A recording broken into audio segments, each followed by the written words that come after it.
Vassalatu vassalamu ala rasulillah, amma ba'd. Muhtaram aziz jamoat, Alloh haq subhanahu va taolo qiladigan ibodatlarimizni barchasini o'zining huzurida maqbul aylasin. Kelasi jumalarga ham sog' salomat, bir qancha jumalarga sog' salomat kelishimizga Alloh muvaffaq aylasin. Bugungi mav'izamiz do'st tanlashda adashmaylik degan bob ekan. Biz do'st tanlashda xato qilmasligimiz kerak. Ba'zi bir odamlar bo'ladi, bolasi qancha bolasiga gapirsa ham bolasi yomon yo'lda yuraveradi. Uni qanday qilib qaytarishimiz kerak deb so'rashadi ahli ilmlardan. Aytiladiki, bolangni do'stlarini almashtir. Bola o'ziga yaxshi do'st topsin. Agar xuligan do'stlar bo'lsa, u bolani o'sha tomonga tortadi. Bizda eng katta muammo do'st tanlashda. Agar bola yaxshi odamlarga yondoshsa, o'sha odamlar kabi bo'ladi.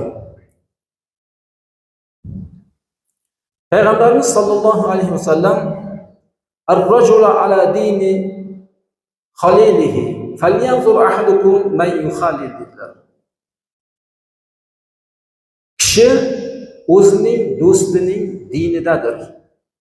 O'zining do'sti qanaqa dinda bo'lsa, shu dinda bo'ladi. Payg'ambarimiz sollallohu alayhi vasallam katta tanbeh beryaptilar. Har bir odam o'ziga do'st tanlashda adashmaslik kerak. Falyanzur ahadukum man yukhalil. Qarasin kishi kimga do'st bo'layotganligiga.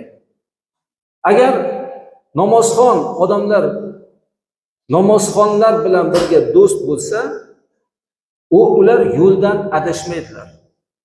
Hammasi bir xilda bo'ladi. Aroq ichadigan, o'g'irlik qiladigan, boshqa fisq fasodlarni qiladigan toifalar o'zlari bilan birga bo'ladi. Buzuqlik qilayotgan odam hamma odamni buzuqlik qiladi deb o'ylaydi. Buzuqlik qilmagan odam yo'q deydi. Falonchi mulla ochilsa, mullang ham buzuqlik qiladi deydi.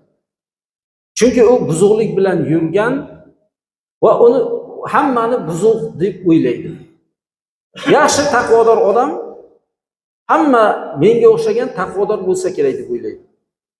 Kishi o'zining do'sti bilan birgadir. Payg'ambarimiz sollallohu alayhi vasallam